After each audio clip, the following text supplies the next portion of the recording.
இது ஏதோ பூத்தேர்ல உட்காந்து கையாட்டி எரிச்சு போறது இல்லமா அப்படின்றத புரிஞ்சுக்கிறோம். 78 நாட்கள் வீரன் சரிந்த போராட்டத்தை நடத்தியவர்கள் நம் பாட்டன்மார்கள்.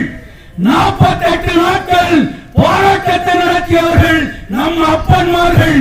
இன்றைக்கு உயிரையே துச்சமாக மதித்து வாழ்வா சாவா என்கின்ற போராட்டத்தை நடத்தி கொண்டிருப்பது நாம் என்பதை மறந்து விடாதே, ஏமாந்து விடாதே. எதற்கும் வந்தாலே ஒன்றும் பண்ண முடியாது. இது சட்டத்தின்படி நடக்கிற நாடு. அண்ணல் அம்பேத்கர் அவர்களால் இயற்றப்பட்ட சட்டம் தான் அனைவருக்கும் ஈக்குவாலிட்டி ஃபார் ஆல். யாரும் உயர்ந்தவன் யாரும் தாழ்ந்தவன் இல்லை.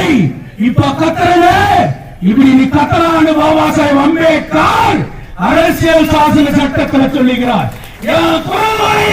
உன்னால நசுக்க முடியாது என்பது பாபா சாஹேப் அம்பேத்கர் அவர்களுடைய சட்டம் என்பதை நீ புரிந்து கொள்ள வேண்டும்.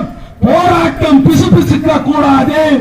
உங்களுடைய கோஆர்டினேஷன் கமிட்டி தங்கவயலில் இருக்கக்கூடிய அனைத்து அரசியல் கட்சிகளையும் அனைத்து அமைப்புகளையும் ஒன்று திரட்டி ஒரு சாலிடாரிட்டி கமிட்டியை அமைச்சிருக்கிறாங்க.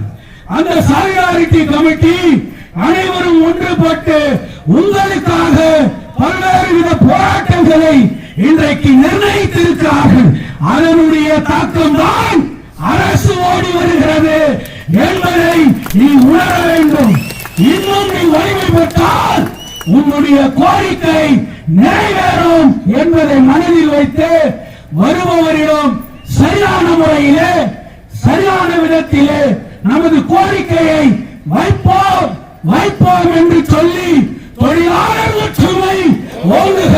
நமது போராட்டம் வெல்லட்டும்.